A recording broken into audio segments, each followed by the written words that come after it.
Islam, Muslim. Muslim artinya apa sih, Pak? Gimana? Muslim itu artinya apa sih? Ya, Muslim ini sebagai orang Islam kan gitu. Sama dengan Islam artinya agamamu. apa? Islam Sama. artinya apa? Ya Islam lah artinya apa? Islam lah itu nggak aja. tahu. Ada begitu banyak kata di dunia ini. Nggak mungkin sesuatu kata itu tidak punya arti kan? Ya memang punya artinya sudah tahu. Islam yaitu Islam tuh? lah.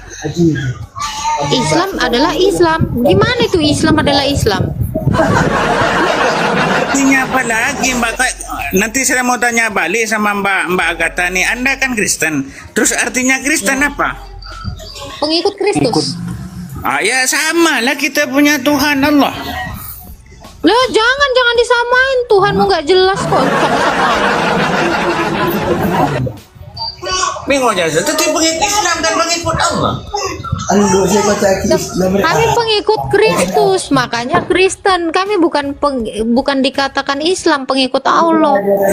Dalam Pak, Saya mau tanya sama Mbak Gita nih. Katanya Mbak Gita nih pengikut Yesus. Terus Saya Yesus bukan paling... Gita, Pak. Saya bukan Gita, Agatha. Nah, Mbak Agatha katanya pengikut Yesus. Yesus paling benar menurut Mbak Agatha. Terus apakah di dalam Kristen itu ada yang menghafal Alkitab, Mbak Agatha?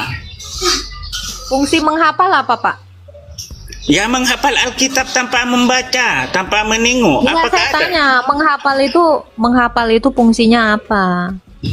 Faedahnya apa? Ya faedahnya Apakah dengan kan menghafal? segala sesuatu Alkitab Anda kan tahu, enggak? Gini, Pak, apakah dengan menghafal saya itu langsung dapat 72 bidadari? Saya tanya dulu.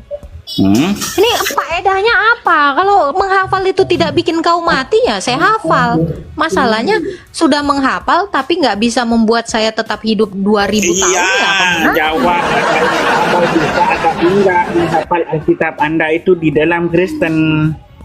Anda bisa menghafal Quran? Ya di dalam Muslim banyak, bukan cuma Enggak, saya tanya Anda. Anda hafal Quran? Saya tahu tapi nggak menghafal. Enggak, saya tanya Anda hafal nggak? Kan beda tahu dengan hafal. Anda tak hafal saya nggak? tahu tapi tidak menghafal. Ya udah, kenapa kau nanyakan saya? Ya Coba gue berarti nanya, Tak. Yesus bohong dong. Coba gue tanya, Tak. Pak Dika ini namanya, nama panjangnya dikafirin apa gimana ya? Gimana? Namanya ini, nama panjangnya dikafirin apa gimana?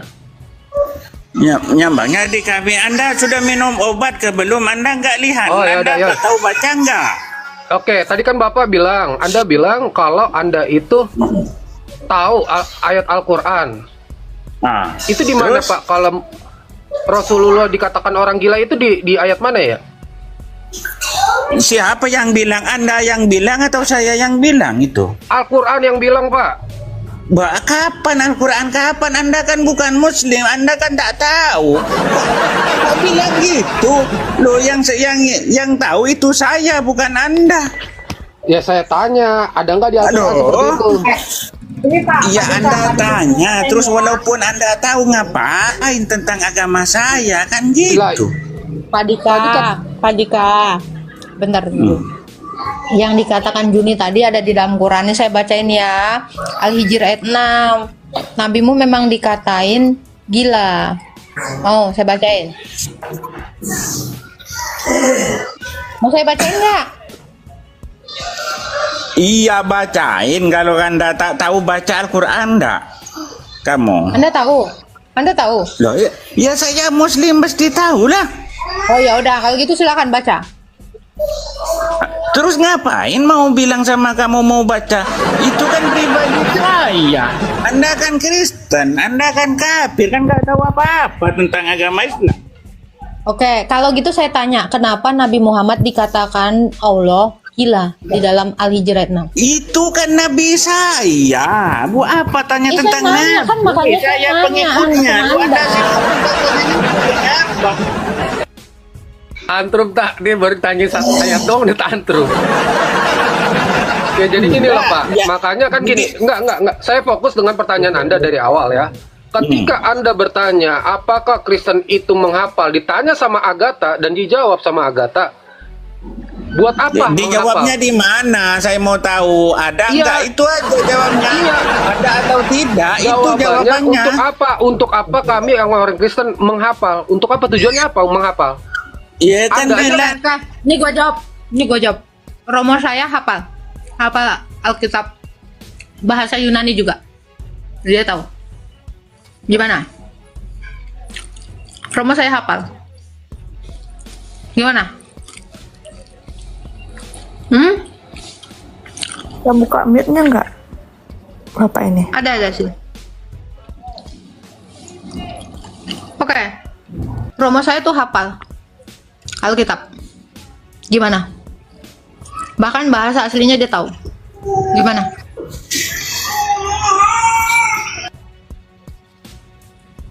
Gimana bro? Kami nggak mau riah orangnya.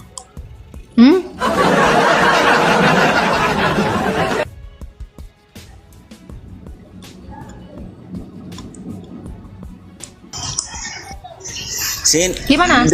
Sini Mbak Geta, lain kali jangan tentang sudah jelas. Lakum dinukum walyadin, agamamu, agamaku itu aja. Tak payah sibuk soal Artinya agama apa? kita. Oke. Apa artinya agamamu, agamaku? Ya Itu artinya apa? agamamu, pengikutmu lah, pengikutku lah. Artinya apa lagi? Terus urusannya apa? Urusannya apa sama saya? Ya urusan kamu jangan tentang tanya ini, tanya itu tentang Muslim. Kalau enggak mau masuk Muslim kan gitu aja. Pak, harusnya kamu ngomongnya itu sama si Juma. Harusnya kamu ngomong sama Quranmu. Ya, kalau agamaku,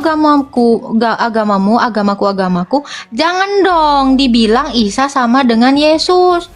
Jangan disama-samain. Ya. Justru lakum dinukum waliyadin itu nggak tepat kamu katakan sama saya. Itu kok tepatnya kamu katakan sama kitabmu. Kenapa kitabmu ngurusin kitab saya? Hah? Kenapa orang Islam ini selalu ngurusin Tuhan saya? Tuhanmu tiga, Tuhanmu ini, Tuhanmu itu. Hey. Itu urusan kami. Yang kamu siapa? Ya, kamu harusnya bilang tuh sama ustadz-ustadzmu. Pengurus Tuhan kamu siapa? Anda. Ustadzmu kapan? Ya, Ustadz Allahmu Somad sendiri, ngomong pertama Allahmu. ya. Ustadz Somad nih ya, Allahmu dia sendiri. ceramah bawa-bawa salib itu ada jinnya. Itu ngurusin apa Pak Dika? Jangan munafik, don't be naif. Dah, kalau kamu goblok aja sono ah. Capek aku ngomong sama orang nggak nyambung. Oke, Anda Islam atau Kristen? IDR. Saya Malu sama agamanya?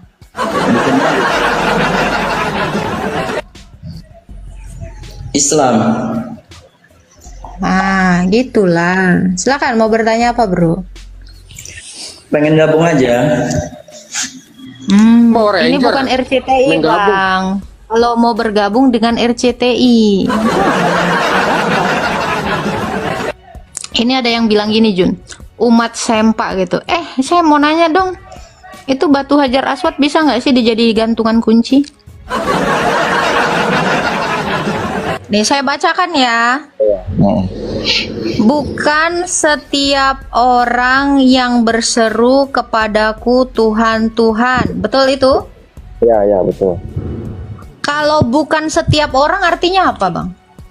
Semua orang atau bukan semua orang? Bukan semua orang. Bukan semua orang. Berarti beberapa orang ya? Ya. Iya. Oke. Bukan setiap orang yang berseru kepadaku Tuhan, Tuhan masuk ke dalam kerajaan surga, melainkan dia yang melakukan kehendak Bapa. Artinya hanya yang melakukan kehendak Bapa yang masuk surga, bukan yang sekedar bilang Tuhan, Tuhan gitu ya. Ya.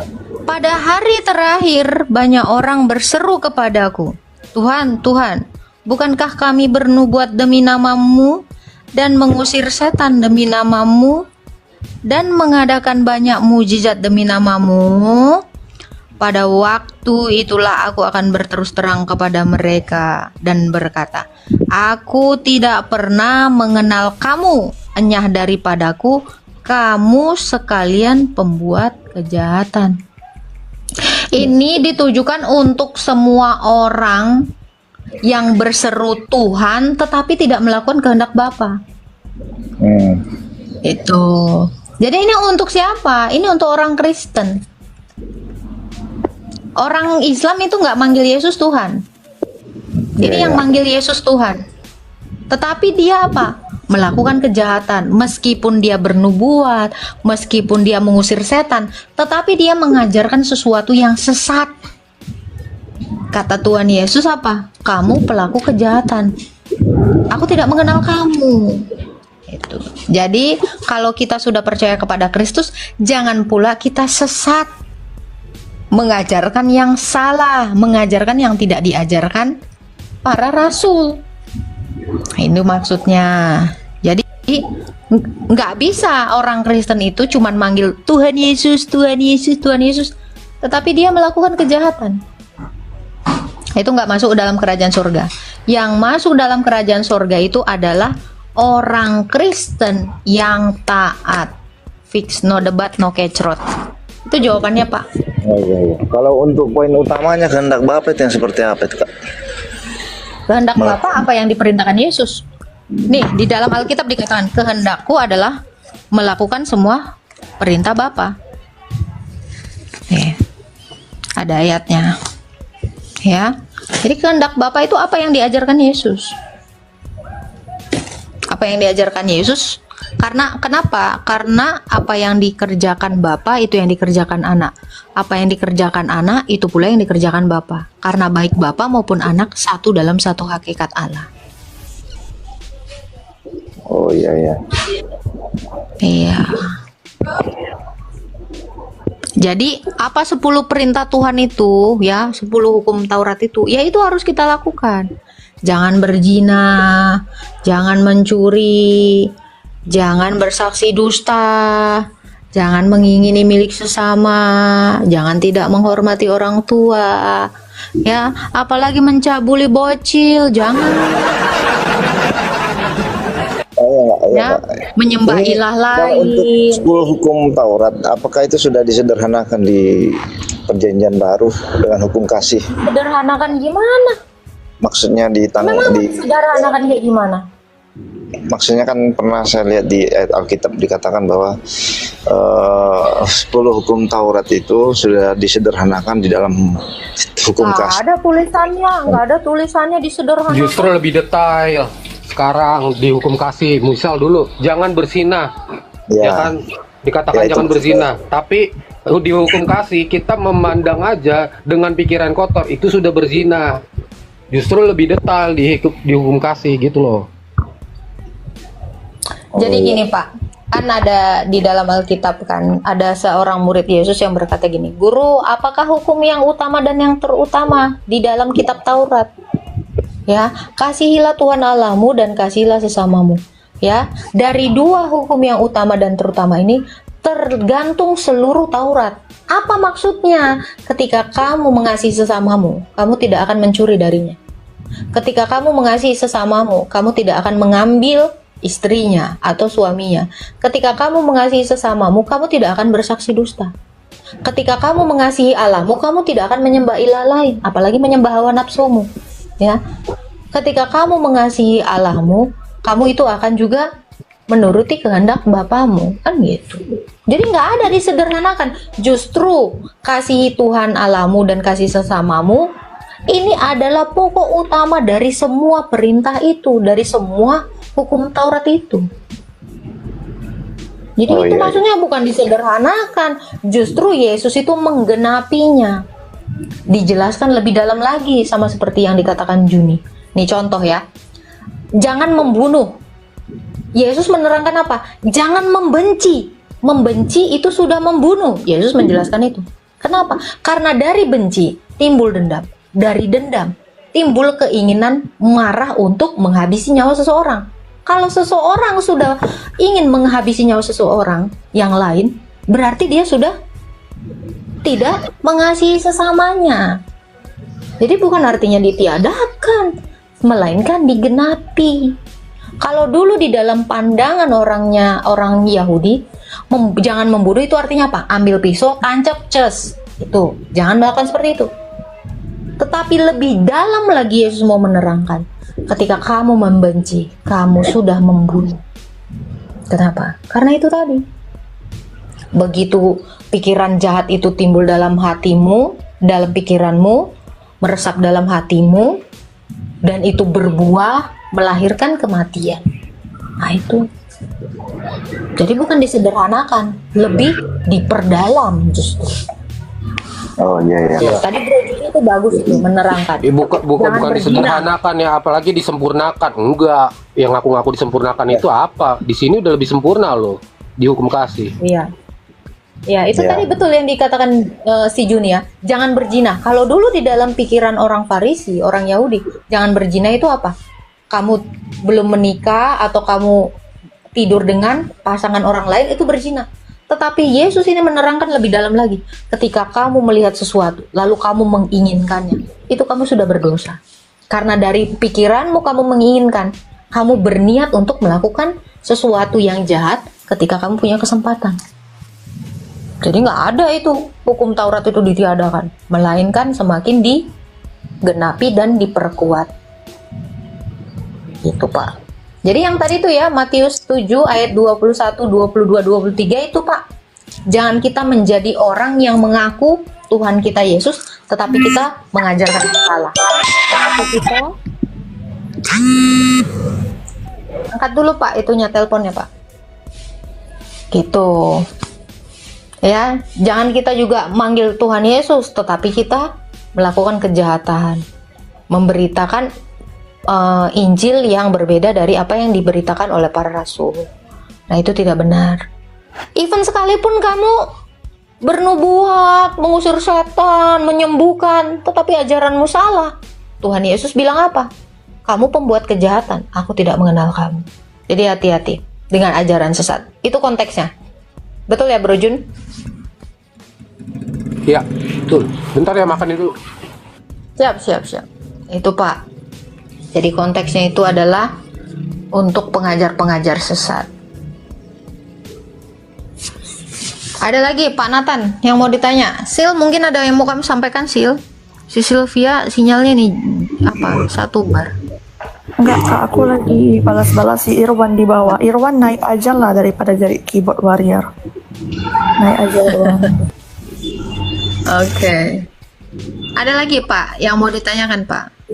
Oh ya, ini saya mau tanya lagi. Ini kan berdasarkan banyak pertanyaan dari tetangga sebelah, kan selalu ditanyakan kan tujuan tuh Allah mengaruniakan anaknya yang tunggal untuk karya keselamatan. Nah, mereka selalu menanyakan, terus untuk apa mati turun kerajaan ke dalam kerajaan maut? Itu visinya itu untuk apa itu? Oke. Saya jelaskan dengan ringkas. Tuhan Yesus itu kan berjanji kepada Adam, berjanji kepada para nabi-nabi, berjanji kepada orang-orang di perjanjian lama bahwa dia akan menyelamatkan mereka. Dan Yesus turun ke dalam kerajaan maut untuk menggenapi janji itu. Sekaligus memberitahukan kepada manusia yang masih hidup bahwa aku itu bisa mengalahkan kematian. Dia membuktikan bahwa satu-satunya ketakutan manusia, apa itu? Yaitu kematian. Itu sudah dikalahkan oleh dia. Melalui aku, ketakutanmu itu bisa kuhancurkan. Jadi itu, Yesus itu menggenapi janjinya kepada orang-orang di perjanjian lama, sekaligus membuktikan kepada orang yang hidup bahwa dia adalah Allah yang benar. Dialah Allah yang dapat mengalahkan kematian itu. Itu simpelnya Pak. Oh iya. Berarti sama halnya Tuhan Yesus jatuh ke dalam masuk ke dalam kerajaan maut untuk menyebarkan juga karya keselamatan kepada orang terdahulu ya. Bukan menyebarkan karya keselamatan Pak, kan dia memang ditulis di situ memberitakan keselamatan itu, kan dia sang Injil itu. Dia memberitakan keselamatan itu, maksudnya adalah dia mendeklarasikan kepada orang-orang di perjanjian lama. Kan dia ini berjanji kepada Musa, berjanji kepada Ayub, bahkan dia berjanji kepada Adam dan Hawa bahwa dia akan menyelamatkan seluruh umatnya. Itu. iya. Jadi janji itu dia genapi. Seperti itu, Pak. Iya, iya. Oke. Hukum Taurat yang digenapi, maksudnya tadi itu digenapi bagaimana itu, atau coba lebih detail lagi dijelasin. Oke. Seperti apa ya? Digenapi itu artinya ditunaikan atau diselesaikan, Pak. Tidak ada satu orang pun di dunia ini, ya, dari zaman dulu sampai sekarang ini yang bisa menggenapi seluruh hukum Taurat ini. Satu pun. Karena di dalam Alkitab dikatakan, kalau hukum Taurat itu satu tidak dikerjakan, semuanya ini batal. Jadi hukum Taurat itu tergantung bagaimana orang yang melakukannya. Kalau orang yang orang tidak melakukan hukum Taurat, dia tidak bisa selamat. Dan ini seperti kutukan. Karena tadi itu satu aja misalnya tidak menghormati. Misal ya, satu aja tidak menghormati orang tuamu. Ini semua hukum Taurat itu gagal. Siapa yang bisa melakukan seluruh hukum Taurat itu hanya Yesus. Jadi dikatakan Yesus menggenapi hukum Taurat. Dengan cara dia menggenapi hukum Taurat, maka Taurat ini yang tadinya menjadi kutukan bagi orang, ini sudah dihancurkan, dipatahkan oleh Tuhan Yesus melalui karya keselamatan itu di atas kayu salib. Dia kan taat sampai mati, bahkan sampai mati di kayu salib. Dalilnya di mana, Agatha? Galatia 4 ayat 4. Setelah genap waktunya, Allah mengutus anaknya yang lahir dari perawan Maria dan takluk terhadap Taurat. Jadi yang bisa menaklukkan Taurat ini hanya Yesus. Dengan jalan demikian, orang-orang yang di bawah kutuk hukum Taurat ini diselamatkan. Gitu. Jadi digenapi itu artinya ditunaikan, dikerjakan, diselesaikan secara sempurna. Yesus, hanya Yesus satu-satunya yang menggenapi hukumnya ini. Oke, mantap. Gini host, bisa nggak tahu ini konteksnya tadi apa, tapi ada yang perlu saya pertanyakan antara dua hal, karena kita ada perbedaan sedikit ya, artinya ada persamaan, ada sih, artinya di Nabi kita ada persamaan. Jadi yang saya pertanyakan dalam konteks ini, ya maaf saja ya kalau tadinya konteksnya di ini, atau siapa tahu pertanyaan saya di luar konteks, tapi ini mau saya tanyakan dulu. Kira-kira Allah yang disembah oleh Kristen dengan Allah yang disembah oleh Muslim, kira-kira itu sama nggak? Beda. Bisa? Beda. Bisa dijelaskan ya? Coba dijelaskan. Oke. Saya mute dulu ya, Pak. Terlalu berisik, dengarkan ya. Kenapa saya katakan beda ya? Karena Allah yang di RT 6 ini tidak mengenal hukum Taurat. Allah yang di RT 6 tidak mengenal siapa nabi-nabi yang dia utus. Allah yang di RT 6 tidak mengerti apa itu Mesias. Allah yang di RT 6 tidak mengerti konsep kurban. Allah yang di RT 6 tidak tahu tentang Mazmur Daud, tidak tahu nubuatan, tidak tahu tujuan dia mengutus nabi-nabi dengan jalan cerita yang demikian. Kalau Allahnya sama, tentu Allahnya itu akan tahu bahwa apa? Di dalam Mazmur 147 ayat 19-20, Tuhan itu sendiri berkata apa? Firman-Ku hanya Kuberikan kepada Israel, Yakub. Ketetapan-ketetapan-Ku hanya Kuberikan kepada Israel. Aku tidak berbuat demikian kepada segala bangsa, dan hukum-hukumku itu tidak mereka kenal. Kalau Tuhan RT 6, justru dia menyampaikan firman itu kepada orang di luar bangsa Israel. Tentu ini berbeda. Jadi kalau mau dikatakan apakah sama, apakah beda, jauh sekali bedanya. Dia tidak mengenal apapun. Kemesiasan aja dia tidak mengenal. Bahkan dia tidak tahu arti Al-Masih. Gitu. Jadi jangan disama-samain. Mereka mungkin ingin menyamakan, seolah-olah Tuhan mereka lah yang datang kepada Abraham, seolah-olah Tuhan mereka lah yang datang kepada Musa, seolah-olah Tuhan mereka lah yang datang kepada Daud, padahal tidak sama sekali. Tuhan di sana itu adalah Tuhan negeri Mekah, bukan Tuhannya bukan Tuhannya Abraham, Ishak dan Yakub. Jadi berbeda, Pak. Seperti itu, Pak. Ya, aku tambahin ya. Kalau di Islam itu kan Allah itu nama sesembahan. Beda sama kita yang Kristen itu sesembahan, yang artinya itu hakikat, bukan nama. Oke, sepertinya udah paham ya Pak Kapi ya, Pak Adi ya. Oke, ini ada Krista Basa. Silakan Krista Basa. Halo. Krista Basa. Krista Basa 1.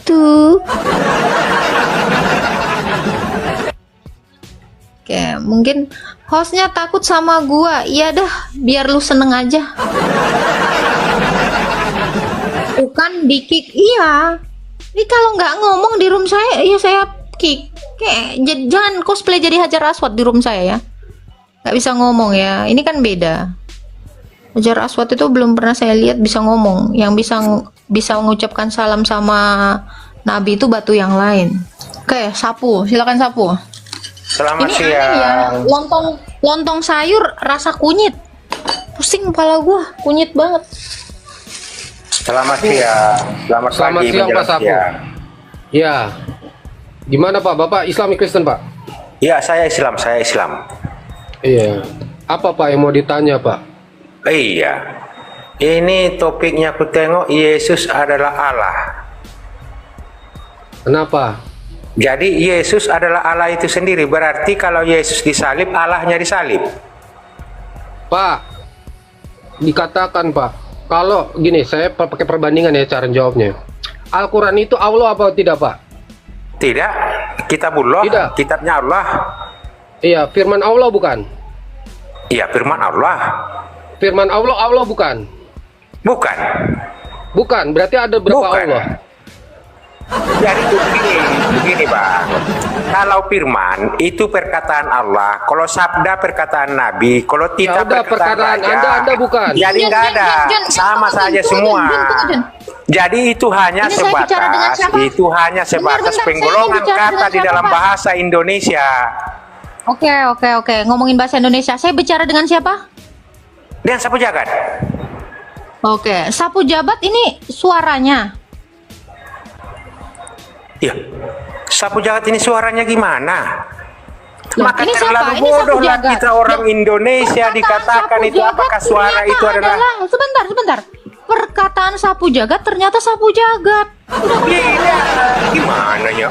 Jangan gitulah. Oke, ini jadi saya bicara dengan siapa? Nah, Saya bicara dengan siapa? ya Bicara kau dengan bicara siapa? dengan saya. Nah, Udah gimana? ngerti ya. Sebentar. Tadi dia bilang perkataan Allah bukan Allah. Tadi ngomongin bahasa Indonesia, dalam tata bahasa Indonesia. Saya tanya, ini siapa? Sapu jagat, loh. Ternyata perkataan sapu jagat itu sapu jagat. Udah dijawab, udah goblok sendiri, gimana dong? Ya. Kenapa perkataan Allah bukan Allah? Yang mau saya tanya bukan itu. Kalau ini bukan Allah, perkataan Allah bukan Allah, kenapa diikutin? Kenapa kalau di sini diperintahkan sholat, kamu sholat? Kamu lagi menuhankan makhluk loh. Kak, Bro Juni, aku mau turun dulu ya. Salam. Siap. Sylvia. Heh? Kalau Quran ini perkataan Allah bukan Allah, kenapa kalau di sini diperintahkan sholat kok kerjakan? Kan ini bukan Allah. Hah? Jangan diikutin dong. Kalau perkataan Allah bukan Allah, berarti kalau Allah merintahkan sholat, kok jangan sholat. Ini saya. Langsung ganti dia kan, Jun. Ini siapa? Sapu jagat. Terus yang kedua kali, ini saya. Di najis.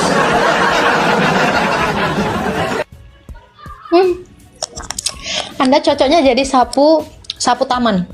Jangan jadi sapu jagat. Taman aja kau sapu.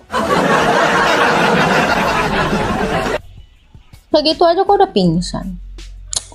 Payah. Sapu WC aja. Selamat pagi menjelang siang Yudi Saputra. Ya bang, aku mau tanya bang, di Matius 27. Selamat pagi menjelang siang Yudi Saputra. Iya bang, selamat siang ya. Aku mau tanya di bang, di Matius 27 ayat ke-48 itu bang, coba bacain bang di Alkitab itu bang. Kok aku tengok di Google kok Yesus mati diracun bang.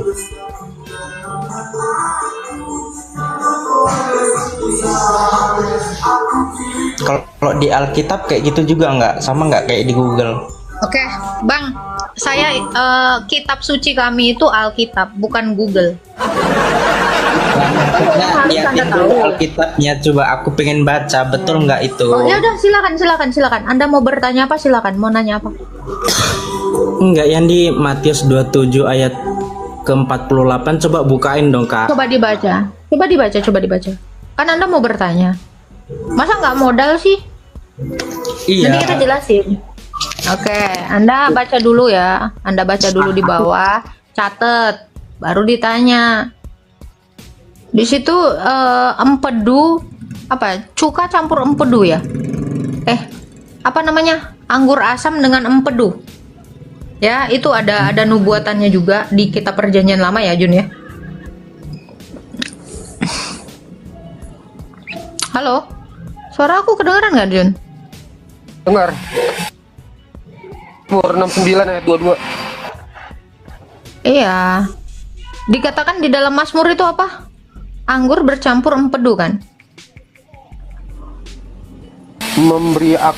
Bahkan mereka memberi aku makan racun, dan pada waktu aku haus mereka memberi aku minum anggur asam.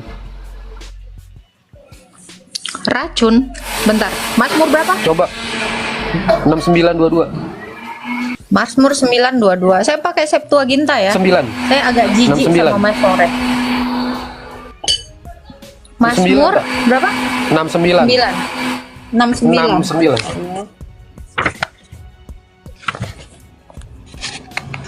Ayat 22 ya? Ayat berapa, Jun? 22.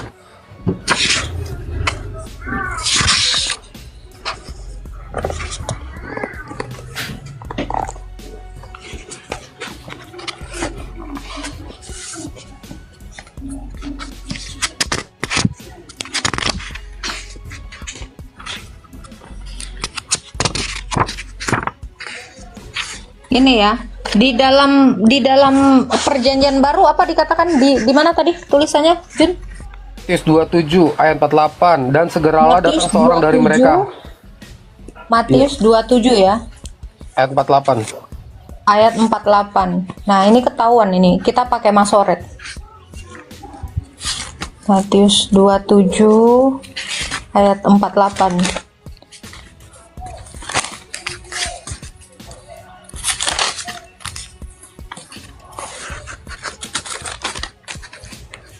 Oke, dikatakan ini. Dan segeralah datang seorang dari mereka mengambil bunga karang, mencelupkannya ke dalam anggur asam, lalu mencucukkannya pada sebatang bulu dan memberi Yesus minum. Mana dikatakan ada racunnya? Yang mana, Jun? Tadi dia bilang itu karena dia lihat di Google. Di Google saya kan itu berimannya racun. kepada Alkitab, bukan kepada Google.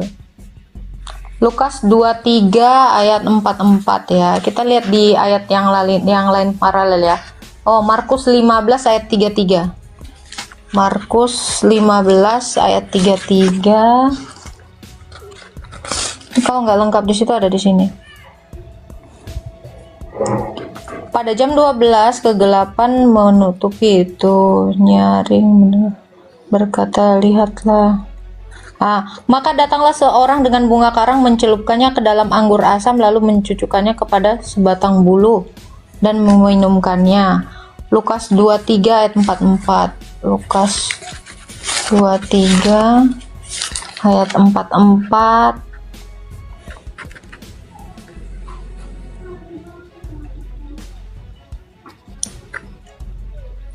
Nggak ada sih, dikatakan racun nggak ada juga.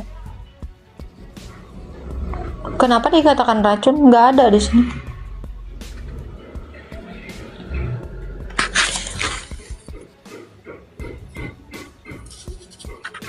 Yohanes 19. Nggak ada ya. Anggur asam itu bukan racun, bukan. Nggak ada. Jangan nipu lah, jangan bohong. Nggak ada sama sekali tuh.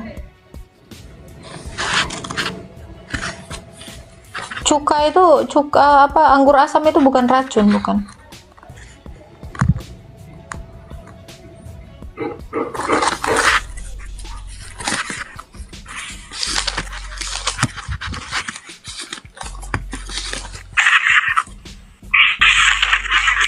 Yohanes 19 ayat 28.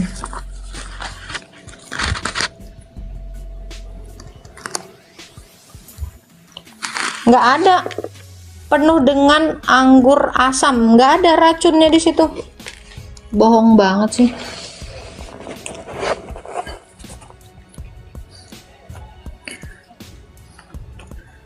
Di PL gini ya bro, kalau Mazmur ini kan, PL ini dia ini diambil dari Masoret ya, teks Masoret ya, punya Yahudi yang sudah diubah-ubah itu tidak. Tapi yang benar itu adalah yang di Perjanjian Baru. Kenapa? Karena para rasul itu bawanya Septuaginta. Mereka mengutip semua nubuatan yang ada di Perjanjian Lama. Makanya dikatakan teks Masoret ini adalah teks yang tidak asli. Karena ini baru ditulis abad 10. Abad 9, abad 10. Jadi kita itu bisa ngelihat yang benar itu adalah di Perjanjian Baru. Jadi kalau di Masoret ada dikatakan racun, itu teks yang baru ditulis abad 10, abad 11. Nah, itu bukan dasar kitab suci kita. Gitu ya. Karena memang Masoret sendiri ya, kitabnya orang Yahudi Rabinik yang sekarang ini, mereka itu mau menghilangkan seluruh nubuatan tentang Yesus Kristus, tentang Sang Mesias itu. Jadi itu tidak benar. Anggur asam itu bukan racun, bukan.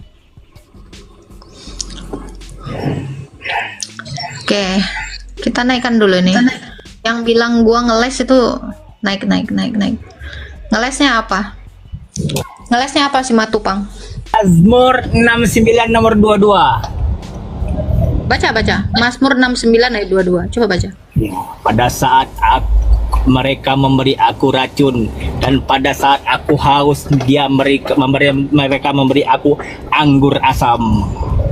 Itu nubuatan. Anggur asam ada, tapi nggak ada racunnya. Mereka memberi aku minum racun.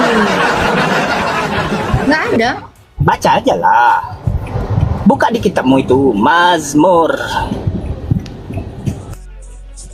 Ya. Mazmur 69 nomor 22, Pak. Nggak ada, Bang. Itu buatan Tuhanmu itu. Enggak. Mazmur itu udah di enggak. Mazmur 69 nomor 22. Oke, 22 ya. Ini nih.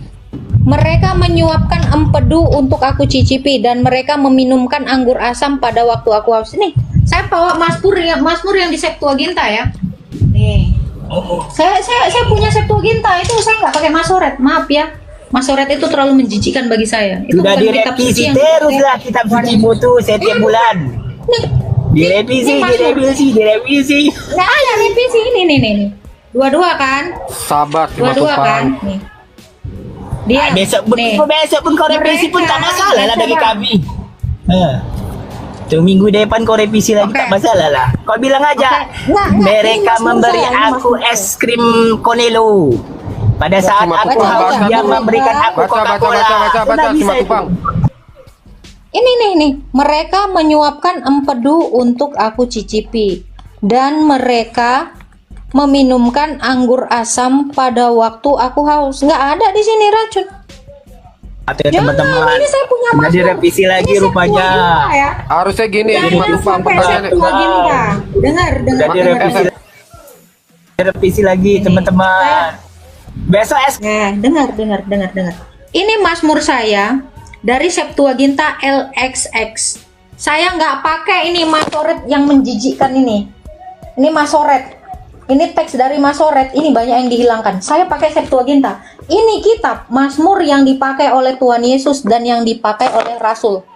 Saya lebih percaya pada Rasul. Ini Septuaginta. Maaf, saya nggak pakai Masoret. Teks baru ada abad 10. Jijik saya. Ya, jijik saya pakai kitabnya Yahudi Rabbinik. Yahudi yang mengubah-ubah kitab itu. Saya pakai Septuaginta, saya enak aja loh. Nah, itu ada Metatron tuh. Jadi harusnya gini pertanyaannya buat Islam ya. Nih aku ajarin. Duluan mana Masoret dan Septuaginta? Itu dulu pertanyaannya. Kalau masalah mau bahas revisi, bener kata? Gini, kalau ada sesuatu yang salah di perjanjian lama, kenapa? Karena para rasul itu mengutip kitab Septuaginta, bukan kitab Masoret. Yang dikutip itu adalah ini. Untuk saya dikasih ini ya, sama Bang Meta ya, berguna sekali gitu.